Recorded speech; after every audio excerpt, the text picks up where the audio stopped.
जब हमारे board exams आएंगे, बोर्ड एग्ज़ाम्स में ये इंटरनल प्रक्रिया हम अपनाएंगे और मुझे उम्मीद है कि इसको अपनाने के बाद कम से कम 25 से 30 दिन पहले हमारा रिजल्ट आए। स्टूडेंट को वो सुविधा होनी चाहिए कि जब वो तैयार है एग्ज़ाम देने के लिए तब वो एग्ज़ाम, तो ये उसकी तरफ भी एक स्टेपिंग स्टोन है। There is a concept known as exam on demand.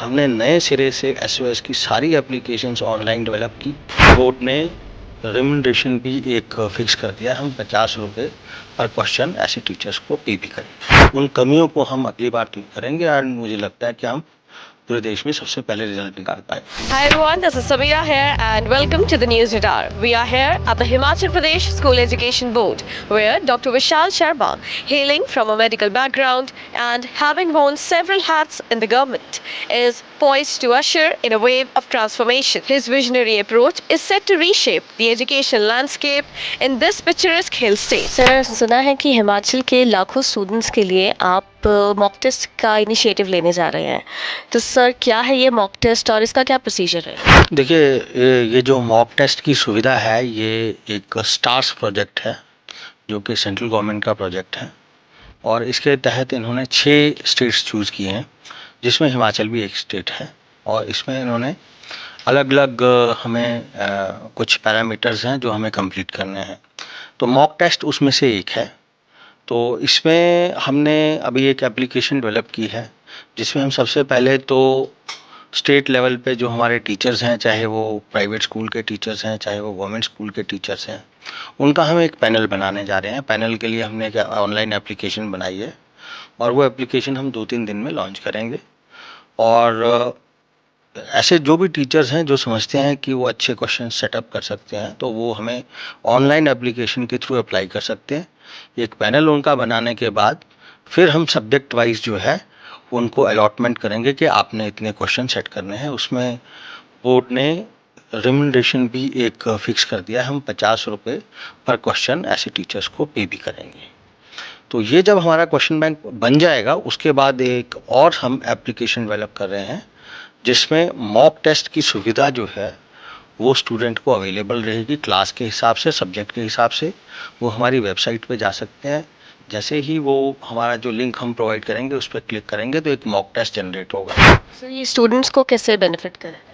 इसमें ऐसा है, ये सेल्फ इवैल्यूएशन के लिए स्टूडेंट्स को बेनिफिट करेगा।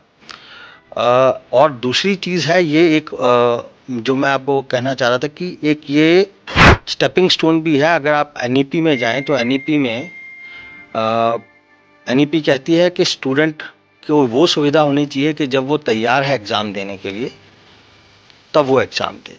तो ये एक उसकी तरफ भी एक स्टेपिंग स्टोन है। There is a concept known as exam on demand.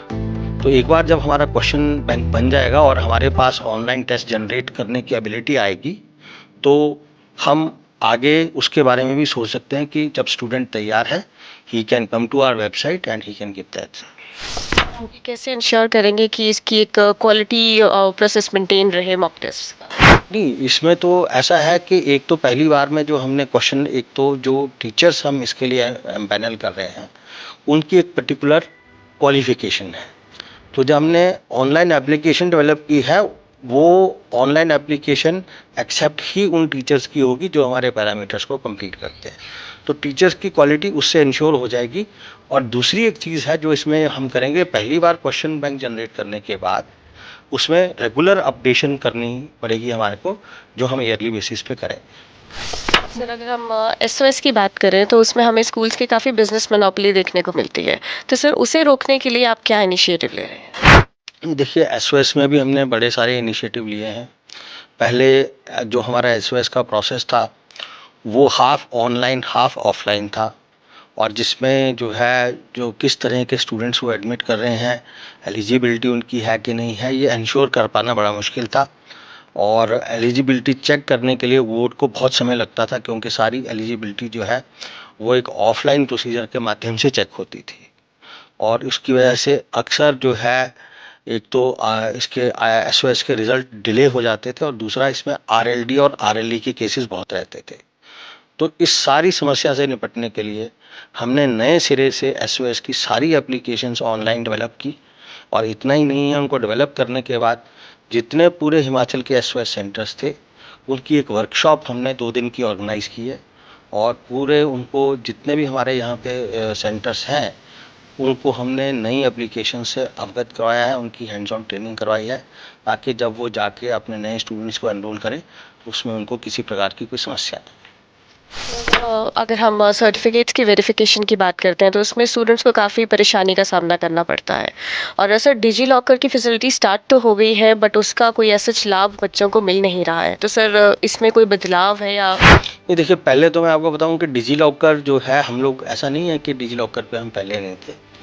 Digi locker पे पहले भी हमारे जो पासिंग सर्टिफिकेट थे मैट्रिक और प्लस टू के वो अवेलेबल थे, लेकिन उससे जो है जो बच्चों की डिटेल्ड मार्कशीट है वो नहीं मिल पाती थी और जो वेरिफिकेशन प्रोसेस है डिटेल्ड मार्कशीट का वो हमारा जो ऑफलाइन वेरिफिकेशन प्रोसेस है वही फॉलो करना पड़ता था। इसमें भी अब हम बदलाव लाए हैं। अब हमने प्लस टू और मैट्रिक दोनों के डिटेल्ड मार्कशीट, उनका माइग्रेशन सर्टिफिकेट, उनका पासिंग सर्टिफिकेट हम डिजी लॉकर पे उपलब्ध करवा रहे हैं और इससे कंसर्न जो भी ब्रांच है, जो भी सेंट्रल गवर्नमेंट में जो लोग बैठे हुए हैं उनसे हमारा रेगुलर संपर्क है। एक टेम्पलेट वो हमें डेवलप करके दे रहे हैं। जैसे ही वो टेम्पलेट डेवलप होगी तो हमने पिछले 10 साल का डाटा जो है वो हम डिजी लॉकर पे डालेंगे।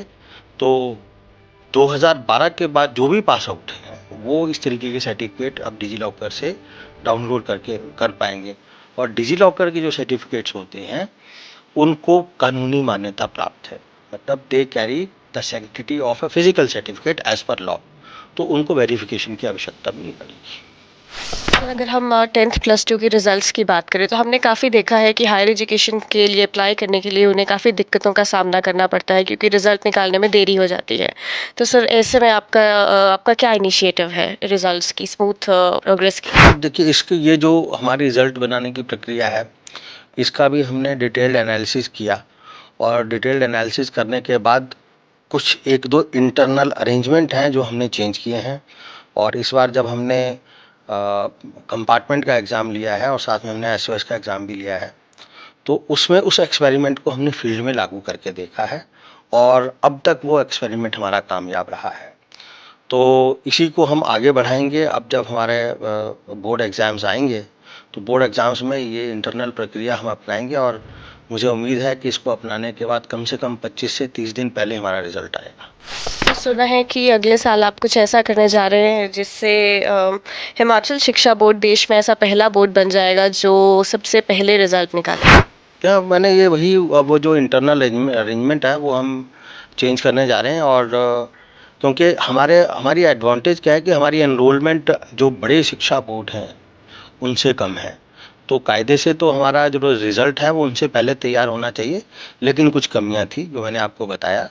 उन कमियों को हम अगली बार दूर करेंगे और मुझे लगता है कि हम पूरे देश में सबसे पहले रिजल्ट निकाल पाएंगे। सर शिक्षा बोर्ड की इनकम बढ़ाने को लेकर आपने अपने कार्यालय में क्या ऐसा खास किया? तो एक तो सबसे पहले जब हमने फीस की समीक्षा की, जो हमारी एग्जामिनेशन फीस थी वो प्रावधान था कि उसको हम हर 2 साल में 20% बढ़ा सकते हैं, लेकिन हो सकता है कि कोविड की वजह से या किसी और वजह से पिछले 4 सालों से ये फीस बढ़ाई नहीं गई थी, तो उस सिलसिले को हमने आगे बढ़ाया है और हमने 20% एग्जामिनेशन फीस बढ़ाई है।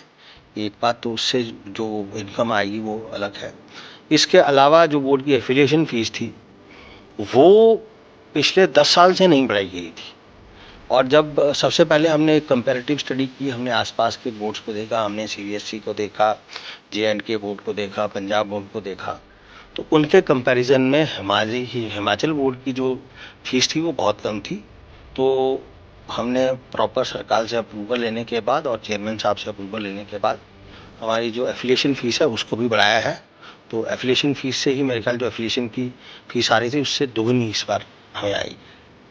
Make sure to press like and drop a comment. Please don't forget to subscribe to the News Radar.